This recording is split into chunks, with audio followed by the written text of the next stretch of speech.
Hi everyone and welcome back to my channel. So in total in 2023 I have read 13 books that were also published in 2023, and I thought it might be quite fun to film a video where I talk through my thoughts and feelings on these books, because some of them I absolutely loved and some of them I kind of hated. So yeah, that's going to be the video today. I am going to leave timestamps in the description just in case you would like to skip around if there's any particular books that you're interested in. I'm going to start in chronological order. So I'm going to start with the books that I read in January until we get to July. But yeah, without further ado, let's talk about the 2023 new releases that I've read so far this year. First on the list we have The Marriage Act by John Marrs. So this is technically a sequel to The One by John Marrs, aka one of my favourite thrillers of all time. In comparison, I did find The Marriage Act a little underwhelming. I gave it 3 stars because I enjoyed my time reading it, but it wasn't as good as The One. So these books are set in this dystopian future where people can send off their DNA to find their soulmate. So that's the premise of The One, but then The Marriage Act takes it a step further. So now in this world, a right-wing government has introduced all of these laws to encourage people to get married and stay married. So people can upgrade their relationship to something called a smart marriage, and that does basically mean that you get access to benefits that single people don't. If you do sign up for a smart marriage, then the government is always watching you through wristbands, and also they install devices in your home to listen in on your conversations, and if they think your marriage is in trouble, then they send someone in to mediate. And yeah, that's basically the world in which the story is set. You follow all of these different perspectives of people who are in various types of relationship. I don't want to say much more, but it's quite similar to The One in that you move around quite a lot, and the story is more about the themes. It feels like a Black Mirror episode, which is what I loved about The One. With The Marriage Act, some of the twists, even though they were surprising, some of the twists I did see coming from a mile away, but I don't know, they just weren't as shocking as in The One. Yeah, it just didn't have that much of an impact on me. However, I would still recommend picking it up if you did enjoy The One, because I thought it was worth a read. It just wasn't as good, in my opinion. Next on the list, we have Those People Next Door by Abdullah. So this is a domestic thriller. I wasn't expecting it to be a domestic thriller going into it, but it's basically about this family who move to a new neighbourhood where they're excited for a fresh start. So their teenage son was getting into a little bit of trouble, so they're excited to have a fresh start. However, within a week of them moving in, something happens. So there's this incident with their next door neighbour where they put up an anti-racism flag in the window, and someone comes along and paints over it, and they accuse the neighbour of doing this, and things gradually escalate between these two families until tragedy strikes. And I'm not going to say much more about it, but basically it's about this tense relationship between these two families. This is, I think, the 4th or 5th book that I've read by this author, and I haven't read a bad book from her yet, so would really recommend checking out Abdullah's books. I think I gave this a 4.5 stars, and in particular I really liked the way that she incorporated the crime aspects, and it really plays on that fear of what happens if you move into your dream home but the neighbours are a nightmare. It felt really realistic in terms of the frustration that I felt, so yeah, would definitely recommend this one. One of my favourite thrillers that I've read so far this year. Next on the list we have Hellbent by Leigh Bardugo, which is the sequel to Ninth House and the second book in the Alex Stern series. This is one of my most disappointing books of the year. I gave it 2 stars and I think I was being generous. I was so disappointed with this because I loved Ninth House. I loved the atmosphere and how it was slow paced, but there was this really interesting mystery that kept me gripped. Obviously I can't tell you much about the synopsis for book 2, but book 1 introduces us to this main character called Alex Stern, who can see ghosts, and because of this ability she is recruited by this secret society at Yale to help monitor the other secret societies of Yale who are using different types of magic, and yeah, there's also a murder mystery. Everything that I loved about Ninth House seemed to disappear in Hellbent, so this was much more faster paced, and I felt like there was a real lack of character development in this. So there were no slow moments where we could really sit with the characters and see their interactions and see the relationships build up. I also felt like there were a lot of plot conveniences in this that made me roll my eyes and I was bored.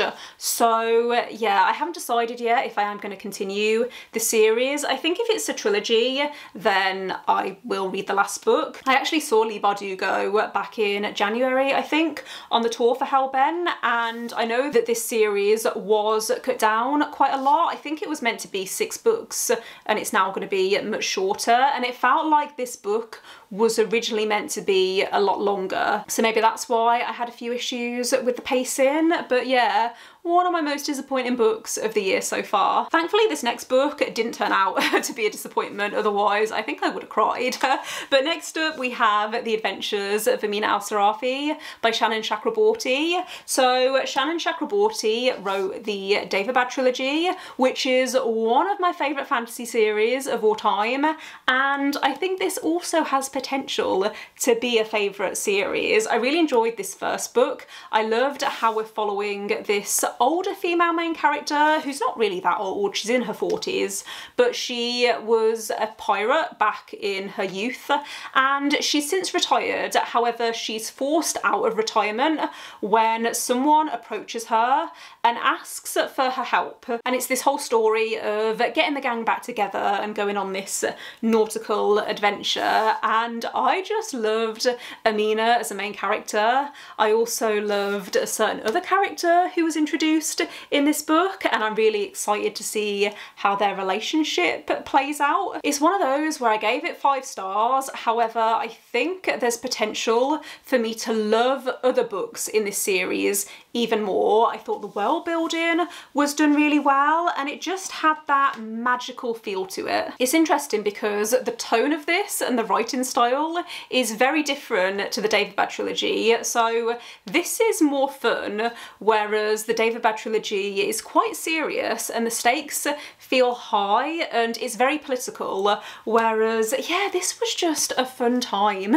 Parts of this are also written in second person perspective. It's almost like Amina is describing or recounting her story to someone else. And initially I wasn't sure if I was going to like that, but by the end I really liked it. So yeah, really glad that I ended up loving this, and it's probably going to be a favourite of the year. This next book I'm not going to talk about too much because it's non-fiction and I don't really have a lot to say about it, but the next book that I read in 2023 that was also published in 2023 was Spare by Prince Harry, which is Prince Harry's biography. I listened to the audiobook, which is narrated by Prince Harry, and would recommend it. I really liked his narration. I don't really have strong thoughts on the royal family, so I didn't have like super high expectations going into this. It wasn't like I was looking for anything in particular. I just wanted to hear Prince Harry talking about his life from his perspective, and I feel like that's what I got. I didn't rate it because I don't tend to rate non-fiction, but I liked how this was split into 3 different sections. So he starts off talking about his childhood and the death of his mom. Then he talks about his 20s and his time in the army, and then he finishes off by talking about his relationship with Meghan. And yeah, it was good. I enjoyed the listening experience, but I don't have strong feelings about it either way. This next book is one of the most hyped books I think of 2023, and that is Yellowface by RF Kuang. So I was really interested in reading this book because it's very different to RF Kuang's other books. It's a contemporary, whereas her other books have all been fantasy, and I was pleasantly surprised. I really enjoyed how addictive this was. It follows an author who steals another author's manuscript and passes it off as her own, and it's being marketed as a thriller. I don't think it's really that thrilling until maybe the end, but I loved how the main character in this has a very distinctive, unlikable voice, and I thought that RF Kuang did a really good job of capturing that. It was so addictive, even though the main character is completely unlikable, but I just thought that she was written so well in that sense, because you're meant to find her unlikable. I thought this was a really interesting insight into the publishing industry, and there's discussions around the online book community, and yeah, I just found it very entertaining. I also saw RF Kuang at Hay Festival not long after this was published, and I think hearing her talk about this book gave me a deeper appreciation for it. So yeah, I gave this one 4.5 stars. I don't know if it's going to stick with me long term, but it was a good time while I was reading it. Next on my list is Highly Suspicious and Unfairly Cute by Talia Hibbert, which again, I really enjoyed. This was so adorable. It follows two main characters, Celine and Bradley, and they're kind of academic rivals. They used to be friends, however, when they got to high school, I think it was, they stopped being friends. Basically, the whole plot is that they have both applied for this scholarship, and they have to go on this expedition and complete all of these tasks in order to be in a chance of winning this scholarship. I listened to the audiobook and I thought it was really well narrated. I thought the audiobook narrators did a really good job of bringing the characters to life, and I was a little bit nervous about whether Talia Hibbert's writing would translate from adult to YA, but I shouldn't have worried. Can't remember what rating I gave this. I think it was 4 stars, but yeah, I didn't have anything negative as such to say about it, other than it didn't give me that 5-star feeling. Next on my list is Happy Place by Emily Henry, which I gave 5 stars, and I'm so glad that I loved this book, because I was about ready to give up on Emily Henry. The first book that I read by Emily Henry was Beach Read, which I gave 5 stars, and then my ratings of her books since then have been steadily going down, so I was really nervous about Happy Place, especially because it's a second chance romance, and that's not usually a trope that I enjoy. However, I loved the portrayal of adult friendships in this book. It basically follows a main character called Harriet, who was engaged to this guy called Win. However, they broke up around 6 months ago and haven't told their friends yet. So Harriet arrives at this beach house expecting to go on vacation with her friends, where she's gonna tell them what happened. But what she's not prepared for is for her ex to be there, because their other friend invited him, and it's this whole situation where they don't want to ruin the vibe of the week, so they have to pretend to still be together. This was just so addictive, and I really liked the setting in this and how we were following this group of friends on this vacation. There's also flashbacks to the past where you see how they became friends and how Harriet and Win started their relationship, and I just felt like these people were real people. It's renewed my enthusiasm for Emily Henry, because yeah, like I said, I haven't loved her last few books, but I will continue to pick up everything that she publishes, because this is one of my favourite romance books of the year. Next on my list is The Writing Retreat by Julia Bartz, which, to be fair, I went into this without any real expectations. However, the plot sounded like something I would really enjoy. Then I saw reviews coming out describing this book as unhinged and really over the top, and that should have been my first warning that I wasn't going to like this. So this is following a main character who's an aspiring writer, and she is offered this opportunity to go on this writing retreat, which is organised by this author who she has always looked up to. So she arrives on this retreat with, I think it's 5 other women, including her best friend, or her former best friend.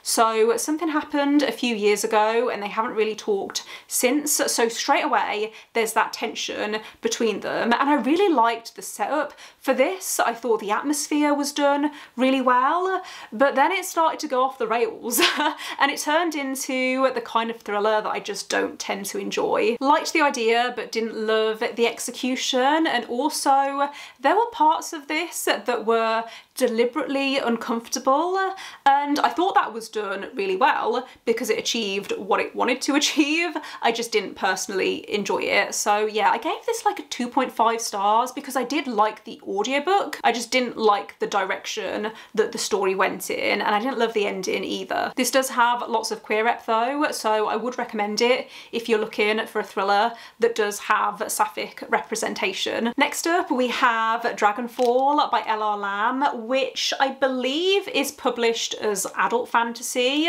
I'm not 100% sure on that because I know that LR Lam's other books were published as YA, but I think this is adult. This is the Goldsborough edition, which I always feel the need to say this, but it has beautiful stenciled edges, which I'm still obsessed with. But yeah, this to me felt like new adult. So it didn't feel YA, but I also think that if you're used to reading YA, then there's no reason why you couldn't pick this up and enjoy it. But I gave this 4.5 stars, I think. Wasn't quite a 5 stars because I felt like the beginning was a little bit info dumpy, but it's one of those books where even though I gave it a really high rating, I'm not sure I would recommend this to everyone because the beginning is a little overwhelming in terms of how much information you get on this world. So essentially this is set in a world where dragons and humans used to live in harmony. However, at some point humans betrayed dragons, stole their magic and banished them to a parallel world. So generations have now passed and the dragons haven't forgotten what happened back then and they are out for revenge. However, humans now worship dragons like they are gods. We follow 2 main perspectives. So the first perspective is a thief who is performing a type of ritual at the start of the book that brings through the last male dragon. So the last male dragon finds himself in the human world in a human-like form where he is trying to get revenge on behalf of his people. Something that threw me initially is that the dragons in this don't really feel that dragon-like in the beginning because they're more like shapeshifters. So I think because I wasn't expecting that, it did take me a while to get used to, but I ended up really liking the characters in this, and it also has an enemies to lovers romance, which I thought was done really well. I really liked the tension between the 2 main characters. This also has a kind of heist plot, but I think it was mostly the world that I enjoyed the most, and I really appreciated the way that this book talked about gender and the way that gender is a part of society. So when people meet for the first time, they use sign language to indicate their pronouns. And yeah, I just thought the attention to detail was really interesting. We'll definitely be picking up the next book whenever that comes out. I think this is going to be a trilogy from what I remember, but I thought this was a good first book and I'm excited to see how it continues. Next up is The Fiancée Farce by Alexandria Bellefleur, which was another of my anticipated releases for 2023. I feel like I've said that about most of these books, to be fair, but the reason I was excited for this is because I really enjoyed the Written in the Stars series by Alexandria Bellefleur, and this I believe is a standalone. So basically we're following this main character called Tansy, is her name Tansy? Who is fed up of her family constantly asking her questions about her love life. So she makes up a fake girlfriend called Gemma. Gemma is actually a real person that Tansy knows of because Gemma is a model for romance book covers. So Tansy tells her family that she's dating this girl Gemma, and she's at this wedding where her family are still teasing her about how they still haven't met this girlfriend when this girl Gemma arrives, and Tansy is thinking, oh crap, they think that that's my girlfriend. What is she doing here? This is going to be a disaster.